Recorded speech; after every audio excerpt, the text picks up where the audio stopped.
Объявлено о появлении в Коми Федерального исследовательского центра. Приказ об этом подписал руководитель Агентства научных организаций России Михаил Котюков. Копию документа вручили директорам 6 научных институтов нашего региона, которые и вошли в состав новой организации. Это институты биологии, геологии, физиологии, социально-экономических и энергетических проблем Севера, химии, языка, литературы и истории. Коснулось объединения и 2 научных учреждений, ранее относившихся к Российской академии сельскохозяйственных наук. Это НИИ сельского хозяйства Коми и Печорская опытная станция имени Журавского в Усть-Ильме. Как заявлено, реорганизация не поменяет вектор развития. Тем более институты долгое время и так работали по различным госпрограммам и получали федеральные деньги.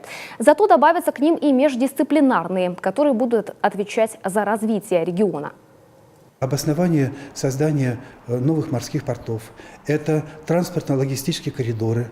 И здесь, вот если посмотреть, действительно участие нужно не только экономистов или, например, чисто ресурсоведов. Это действительно затрагиваются и вопросы экологии, и вопросы создания новых производств на территории. Большой комплекс вопросов.